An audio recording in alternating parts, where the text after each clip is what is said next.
Hello, welcome to the channel Narmada bank. इस video में हम डिस्कस करेंगे 2024 के एनवायरनमेंट के पीवाईक्यूज। तो जो पहला क्वेश्चन है वो है पर फ्लोरो एल्काइल और पॉलीफ्लोरो एल्काइल सब्सटेंस PFAS के रिगार्डिंग। तो देखो, जो PFAS है उसको हम फॉरएवर केमिकल्स भी बोलते हैं। क्या बोलते हैं? Forever chemicals. तो ये जो आपके फूड रैपर्स हो गए, फूड फैब्रिक हो गए या वाटरप्रूफ फैब्रिक हो गए, इनमें यूज किए जाते हैं। तो इनका पहला देख लेते हैं option. PFAS are widely used in drinking water, food packaging. बिल्कुल सही बात है, इन सब में यूज होता है इनका। दूसरा बोल रहा है कि PFAS नॉट इजीली डिग्रेडेबल, इसलिए तो इनको फॉरएवर केमिकल्स बोला जाता है। और रीजन क्या होता है, इनमें स्ट्रॉन्ग क्लोरीन फ्लोरीन बॉन्ड होता है, उसकी वजह से ये काफ़ी एक्सट्रीमली स्टेबल होते हैं और इनको ब्रेक कर पाना मुश्किल होता है। तो ये वाला ऑप्शन भी सही हो जाएगा। तीसरा ऑप्शन है कि persistent exposure to PFAS can lead to bioaccumulation in animal body. बिल्कुल सही बात है, क्योंकि ये क्या हो रहे हैं, डिग्रेडेबल नहीं है इजीली, जो है वो डिग्रेड नहीं होंगे तो क्या होगा, बायो एक्यूमुलेशन होगा। या एक और जो वर्ड आता है बायो मैग्निफिकेशन, वो भी क्या देखा, वो भी जो एनिमल्स की बॉडी में देखा जाता है। तो इसमें तीनों ही ऑप्शन करेक्ट हो जाएंगे। All three would be right answer. Next जो क्वेश्चन है उसमें पूछ रखा है कि इनमें से किन ऑर्गेनिज्म में पैरासिटोइड स्पीसीज पाई जाती हैं। देखो, कार्बाइड बीटल्स होते हैं, ये मोस्टली क्या है, मोस्टली प्रेडिटर्स हैं, प्रीडेटर्स। लेकिन इनमें कुछ स्पीसीज हैं वो बेसिकली क्या है, आपके पैरासाइट वाली जो पैरासाइट की जो करेक्टरिस्टिक है वो शो करती हैं, पैरासिटोइड होती हैं। तो ये वाली बात सही है। सेकंड, सेंटीपीड्स की बात करें तो ये स्ट्रिक्ट प्रेडिटर्स होते हैं। ठीक है, ये तो अपना जो उसको प्रे होता है उसको हंट करते हैं। तो इनमें पैरासिटोइड वाली जो करेक्टरिस्टिक है वो नहीं होती हैं।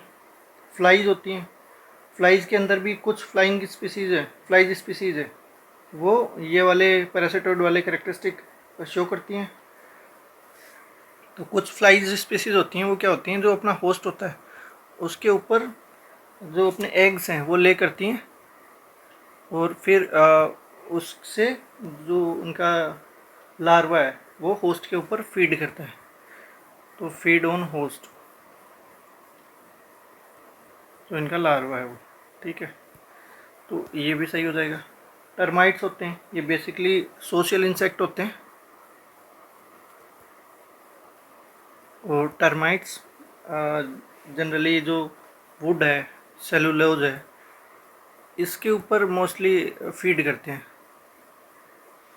ठीक है, तो ये टर्माइट्स क्या पैरासाइट होते हैं? नहीं होते हैं। वास्प, ये बहुत फेमस है वास्प, कि ये जाने जाते हैं कि पैरासिटोइड होने के लिए। तो इनकी बहुत थाउजेंड्स ऑफ स्पीसीज हैं जो बेसिकली पैरासिटोइड करेक्टरिस्टिक शो करते हैं। और इनको कई बार इसी वजह से जो बायोलॉजिकल पेस्ट कंट्रोल है इसमें भी यूज किया जाता है। ठीक है, तो वास्प भी सही हो जाएगा। तो इसमें 1, 3 एंड 5 सही है, तो ओनली 3 वुड बी आंसर। देखो, एग्जाम सेटिंग के हिसाब से क्वेश्चन बहुत मुश्किल था। इतना आपको डिटेल में पता होना और एग्जैक्टली किसके, और उसमें भी से कुछ स्पीसीज हैं कि नहीं, तो मतलब रियलिस्टिकली ये क्वेश्चन कर पाना थोड़ा मुश्किल था, पर ठीक है। नेक्स्ट जो क्वेश्चन है वो पी प्लांट के बारे में या पी फैमिली के बारे में पूछ रहे हैं। तो ये क्या होते हैं, लेगुमिनस होते हैं। दूसरी करेक्टरिस्टिक क्या होती है, नाइट्रोजन फिक्सेशन कर पाते हैं। नाइट्रोजन फिक्सेशन भी इनमें भी इनका इम्पोर्टेंट रोल रहता है। तो जो राइजोबियम बैक्टीरिया होता है वो हेल्पफुल रहता है इनके केस में। तो अगर हम देखें तो क्या ग्राउंडनट पी फैमिली से बिलोंग करता है? बिल्कुल करता है। इसके अलावा जो हॉर्स ग्राम है, सोयाबीन है, तो ये तीनों ही पी फैमिली से बिलोंग करते हैं। और इनमें ये जो नाइट्रोजन फिक्सेशन का प्रोसेस है ये काफ़ी स्मूथ होता है। तो इसमें ऑल 3 वुड बी आंसर। जो नेक्स्ट क्वेश्चन है वो पूछ रखा है इंडियन फ्लाइंग फॉक्स के बारे में। तो क्या होता है, जो इसको एक तरीके से फ्रूट ईटिंग बैट भी बोलते हैं। ठीक है, तो जैसा इसके नाम से दिख रहा है फॉक्स, वैसा फॉक्स कुछ भी नहीं है। तो ये क्या इसको वर्मिन कैटेगरी में रखा गया था। देखो, वर्मिन कैटेगरी में इनको रखा गया था जो बेसिकली क्या है, कुछ जिनको फ्रीली हंट किया जा सकता है, जिनको कोई प्रोटेक्शन प्रोवाइड नहीं था। तो लेकिन जो फ्रूट ईटिंग बैट है, इसको तो शेड्यूल 2 में डाला गया था वाइल्ड लाइफ प्रोटेक्शन एक्ट के। तो इसको ये कह पाना कि भाई ये वर्मिन कैटेगरी में था, तो ये वाली बात तो गलत है। दूसरा क्या है, Indian flying fox feed on the blood of other animal. देखो नाम से ही फ्रूट ईटिंग है, तो ये बेसिकली क्या है, ये फ्रूगीवोरस या फ्रूट ईटिंग बोल सकते हैं इसको। तो जो फ्रूट्स हो गया, नेक्टर हो गया, फ्लोवर हो गया, इनके इनको ये बेसिकली फीड करता है। और साथ में जो पोलिनेशन और सीड डिस्पर्सल है, उसमें भी एक इम्पोर्टेंट भूमिका निभाता है। तो ये वाला भी गलत है, क्योंकि इसमें दोनों ऑप्शन गलत थे, इसलिए यूपीएससी ने शायद इसका आंसर, इसको क्वेश्चन को बाद में हटा दिया था। तो और इसमें एक और जो वाइल्ड लाइफ प्रोटेक्शन एक्ट है, उसमें भी रिसेंटली 2020 में कुछ चेंजेस हुए थे, जो शेड्यूल्ड है, जो 6 से घटा के अभी 4 कर दिए गए हैं। तो वो वाली चीज़ें भी इसमें अकोमोडेट की जा सकती हैं, फर्दर ऐसा क्वेश्चन बनाया जा सकता है। इसके बाद जो नेक्स्ट क्वेश्चन है वो पूछ रहा है सिकाडा, फ्रॉग होपर और पॉन्ड स्कैटर, ये क्या है। देखो इसमें जो सबसे बढ़िया हिंट लग रही है ना, वो है कि पॉन्ड स्कैटर, कि पॉन्ड में कुछ स्केटिंग टाइप कुछ करते होंगे, तो ये बेसिकली कोई इंसेक्ट ही होगा। देखो, और थोड़ा सा मतलब अगर आपको पता नहीं हो तो मे भी हो सकता है आप फिश की तरफ चले जाएं, क्योंकि फ्रॉग होपर भी ऐसा सा सिमिलर सा नाम लग रहा है। लेकिन क्योंकि सिकाडा अपन ने कहीं ना कहीं पढ़ा हुआ रहता है, तो ये इंसेक्ट का नाम है, तो इसमें option C would be right answer. क्योंकि ऐसे क्वेश्चन यूपीएससी बार बार पूछती रहती है, ये पीवाईक्यूज में आते रहते हैं। तो अपने को क्या है, अगर कोई क्वेश्चन आ रखा है तो उसको एटलीस्ट एक बार जाके उसका पिक्चर है उसको हमें देख लेना है। इसके बाद जो नेक्स्ट क्वेश्चन है वो च्युइंगम्स के बारे में दे रखा है कि ये एक तरीके से एनवायरमेंटल पोल्यूशन का सोर्स समझे जाते हैं। तो क्यों समझे जाते हैं, तो बिल्कुल समझे जाएंगे, क्योंकि इनमें क्या होता है, प्लास्टिक लाइक सिंथेटिक मटेरियल होता है। तो वो बेसिकली किसके बने होते हैं, सिंथेटिक पॉलीमर, जैसे पॉली विनाइल एसीटेट हो गया, या फिर पॉलीइथाइलिन हो गया। तो ये सब इनके अंदर पाया जाता है। तो प्लास्टिक, इनके अंदर जो गम बेस होता है, और दूसरा स्टेटमेंट सेम यही बोल रखा है कि many chewing gum contain plastic as gum base. तो ये दोनों सही बात है। और क्यों पोल्यूशन है, क्योंकि ये प्लास्टिक है, बायोडिग्रेडेबल नहीं है, तो नॉन बायोडिग्रेडेबल है। ठीक है, तो यही तो रीज़न है कि ये एनवायरमेंटल पोल्यूशन का पार्ट माने जाते हैं। तो बिल्कुल सही बात है, दोनों सही हैं, और दूसरा एक्सप्लेन भी कर रहा है पहले को। नेक्स्ट क्वेश्चन है वो बोल रहे हैं एनिमल और कंट्री की मैपिंग करवा रखी है। तो बोल रहे हैं इंड्री कहाँ पाए जाते हैं, ब्राज़ील में? नहीं भाई, इंड्री पाए जाते हैं मेडागास्कर में, मेडागास्कर में पाए जाते हैं। और बेसिकली क्या होता है, ये जो लीमर है उसी की एक स्पीसीज़ है। तो ये टाइप ऑफ लीमर्स ही हैं, और लीमर्स एक्चुअल में क्या है, प्राइमेट्स होते हैं। ठीक है, तो एक तरीके से जो बहुत पीछे के टाइम में अर्ली ह्यूमन एंसेस्टर, या ह्यूमन एंसेस्ट्री भी में भी मान सकते हैं, इनसे ड्राइव हुई है। इसके बाद जो नेक्स्ट क्वेश्चन है, नेक्स्ट ऑप्शन है, वो बोल रखा है कि जो इंडोनेशिया में इल्क पाए जाते हैं, जो ये इल्क है, ये बेसिकली जो डियर की एक स्पीसीज़ है। ठीक है, डियर की एक स्पीसीज़ है, और बेसिकली ये नॉर्थ अमेरिका और जो साइबेरिया वाला इलाका है वहाँ पर पाए जाते हैं। तो ये इंडोनेशिया में पाए जाते हैं, ये बात गलत है। ठीक है, ब्राज़ील वाली बात भी गलत है। थर्ड जो है मेडागास्कर में बोनोबो पाए जाते हैं। तो ये बोनोबो क्या होते हैं, बोनोबो एक मंकी की स्पीसीज़ है। ठीक है, और ये बेसिकली कहाँ पाए जाते हैं, ये जो डेमोक्रेटिक रिपब्लिक ऑफ कॉन्गो है, DRC, वहाँ पर मोस्टली पाए जाते हैं। तो मेडागास्कर बेसिकली जो लीमर्स है उनके लिए फेमस है। तो ये वाला ऑप्शन भी गलत हो जाएगा, तो इसमें none would be answer. Next जो क्वेश्चन है वो है वर्ल्ड टॉयलेट ऑर्गेनाइजेशन के रिगार्डिंग। ये बोल रखा है ये one of the agency of UN। तो UN की एजेंसी होती है तो हम इसके बारे में पढ़ते हैं, बड़ी बॉडीज होती हैं UN की एजेंसी। तो UN की एजेंसी नहीं है, ये एक NGO है जो 2001 में कहाँ, सिंगापुर में फॉर्म हुआ था। ठीक है, अब इसके बारे में देखें तो वैसे इसने UN की जो बॉडी है, जैसे UN वाटर, उसके साथ क्या किया था, कोलैब किया था। तो इनके साथ UN की बॉडीज़ के साथ एक काम करती है, वो डायरेक्टली एजेंसी नहीं है। तो पहला ऑप्शन गलत हो जाएगा। दूसरा बोल रहा है world toilet summit, world toilet day, world toilet college are initiative of this organisation और inspire action to tackle global sanitation crisis. तो बिल्कुल सही बात है, ये कुछ बॉडीज़ के नाम दे रखे हैं। साथ ही ये एक जो वर्ल्ड टॉयलेट डे है, तो वर्ल्ड टॉयलेट डे है वो भी ये सेलिब्रेट करने में इसका इम्पोर्टेंट योगदान है। कब मनाया जाता है? ये 19 नवंबर को सेलिब्रेट किया जाता है। तो ये वाला ऑप्शन सही है। तीसरा देखो, main focus of this function is to grant funds to the least developed country and developing country to end open defecation. देखो, कंट्रीज को फंड करना, इसका मतलब तो बहुत पैसा चला जाएगा। तो लॉजिकली भी ये लगता है कि हाँ, अगर कोई बात ऐसे हो कि कोई अवेयरनेस कैंपेन चला रहा है या फिर कुछ ऐसा हो रहा है कि कैपेसिटी बिल्डिंग ऑर्गेनाइजेशन या राइट्स की एडवोकेसी कर रहा है, तो ऐसे प्रोग्राम फिर भी ऐसे इंटरनेशनल ऑर्गेनाइजेशन चला लेते हैं, लेकिन डायरेक्टली फंड करना तो बहुत एक्सट्रीम बात है। तो इसमें only 2 would be right answer. Next question है, वो पूछ रखा है कि लोयन do not have a particular breeding season. तो ये बात सही है, बेसिकली जो थ्रू आउट द ईयर है वही ये ब्रीडिंग करते रहते हैं, ठीक है। तो कोई सीज़न वाला इनमें कोई कॉन्सेप्ट होता नहीं है, तो ये वाली बात तो सही है। सेकंड स्टेटमेंट है कि unlike most other big cats चीता डू नॉट रोर।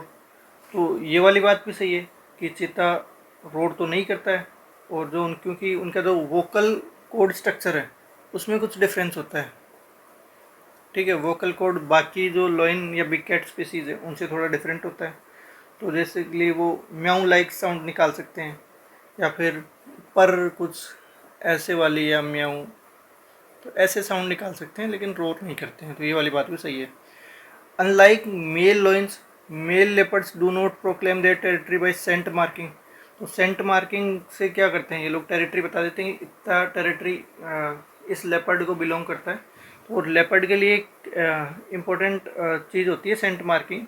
तो ये बेसिकली जो यूरिन स्प्रे का कई बार यूज़ कर लेते हैं, ठीक है। तो यूरिन स्प्रे यूज़ कर सकते हैं, या फिर कई बार स्क्रैचेज बना देते हैं, ठीक है। या कई बार जो फीसीज होते हैं उन उससे भी ये जो अपनी टेरिटरी है वो मार्क करते हैं। तो लेपर्ड्स के लिए इम्पोर्टेंट एस्पेक्ट होता है। तो ये वाला गलत है, 1 और 2 सही है। नेक्स्ट जो क्वेश्चन है वो एक इनिशिएटिव है 100 मिलियन फार्मर्स।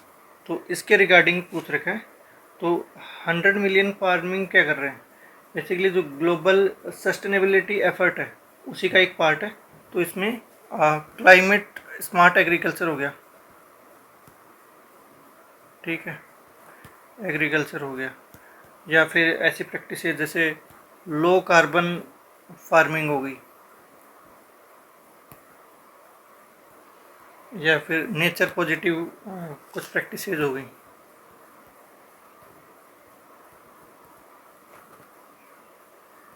तो ये सब फॉलो किए जाते हैं। एक बार इसके ऑप्शन देख लेते हैं। It is a platform for accelerating the transition toward food and water system that are net zero, nature positive and aim for increasing farmer resilience. तो बिल्कुल सही बात है, यही है। दूसरा है कि international alliance and a network of individual and farming organisation interested in supporting strengthening the development of organic animal husbandry. तो ऐसा कुछ इंटरनेशनल अलायंस नहीं है ये, ठीक है, वो भी कि ऑर्गेनिक एनिमल हस्बेंड्री से रिलेटेड। तो ये वाली बात तो गलत है।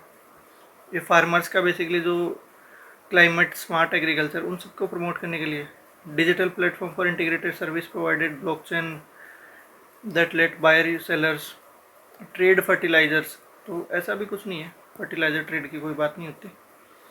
और mission to encourage farmer for FPOs on agribusiness consortium facilitate access to global open market. तो एक जो हम वर्ल्ड के एफपीओज को एक साथ लेके आएंगे फिर कुछ करेंगे, तो वैसा भी ये इनिशिएटिव नहीं है। तो देखो, ये वाला जो ऑर्गेनिक एनिमल हस्बेंड्री ये वैसे भी थोड़ा सा नैरो स्टेटमेंट दे रखा है कि एनिमल हस्बेंड्री तक ही क्यों करेंगे। यहाँ पर बेसिकली एक तरीके से टेक ट्रेडिंग की बात करें तो ये भी थोड़ा नैरो है, ठीक। नेक्स्ट जो क्वेश्चन है वो बड़ा इंटरेस्टिंग सा क्वेश्चन है कि एक यूनिक रिलेशनशिप आता है जिसमें एक इंसेक्ट को इवोल्व करता है उसके साथ, और ओनली इंसेक्ट है जो इस ट्री को पोलिनेट कर सकता है। तो देखो, ऐसा रिलेशनशिप फिग में ही देखा जाता है। तो जो फिग ट्री है और एक फिग वास्प होता है, ठीक है। तो इनमें एक यूनिक रिलेशनशिप पाया जाता है। जिसमें अगर ये वास्प ना हो तो पोलिनेशन नहीं होगा, फर्दर रिप्रोडक्शन नहीं हो पाएगा। तो जो स्पेसिफिक ओनली पोलिनेटर होता है इस फिग स्पीसी के लिए वो फिग वॉस्प ही होता है। तो इसमें आंसर हो जाएगा फिग। नेक्स्ट जो क्वेश्चन है उसमें पूछ रहा है कि इनमें से किसकी पॉइजनस स्पीसीज हो सकती है। देखो बटरफ्लाइज है तो ये नहीं बोल रहा कि सारी की सारी होनी चाहिए, पर कुछ हो सकती हैं, तो कुछ तो बिल्कुल हो सकती हैं। जैसे एक मोनार्क बटरफ्लाई होती है, वो पॉइजनस होती है। और ये क्योंकि ये जो टॉक्सिक केमिकल्स है वो रिलीज करती है। ऐसे ही अगर हम फ़िश की बात करें तो फ़िश में भी कुछ स्पीसीज हैं, जैसे पफर फिश हो गई या स्टोन फिश हो गई। पफर फिश, स्टोन फिश, ये स्पीसीज क्या होती हैं, ये पॉइजनस होती हैं। फ्रॉग में बात करें तो फ्रॉग में भी जैसे एक पॉइजन डार्ट फ्रॉग होता है, पॉइजन डार्ट फ्रॉग, ये बेसिकली पॉइजनस होता है। तो इसमें ऑल ऑफ द अबव आ जाएगा। तो तीनों में ही कुछ स्पीसीज पॉइजनस हो सकती हैं। नेक्स्ट जो क्वेश्चन है वो है कि इंडिया के नेटिव कौन कौन से हैं। तो देखो कैश्यू पोर्तुगीज इंडिया लेके आए थे, और ये कहाँ का नेटिव है, ये बेसिकली ब्राज़ील या साउथ अमेरिका, ब्राज़ील इन साउथ अमेरिका, वहाँ का नेटिव है। ठीक है। अगर हम पपाया की बात करें तो ये भी इंडिया में जो नॉर्थ अमेरिका है वहाँ से इंट्रोड्यूस करा गया था लेटर टाइम में था। तो बेसिकली जो मैक्सिको है ये, या फिर जो सेंट्रल अमेरिका है वहाँ पे ये पाया जाता था, वहाँ का नेटिव समझ सकते हैं। रेड सेंडर ये बिल्कुल इंडिया का नेटिव है। और जो आंध्रा है, आंध्र प्रदेश में ये नेटिवली पाया जाता है। और ये एक तरीके से इंडिया की क्या है, एंडेमिक स्पीसीज बोल सकते हैं इसको, एंडेमिक स्पीसीज। ठीक है, तो इसमें only one would be right answer. तो इसी के साथ हमारे 2024 के एनवायरनमेंट के PYQs है वो ख़त्म हो जाते हैं।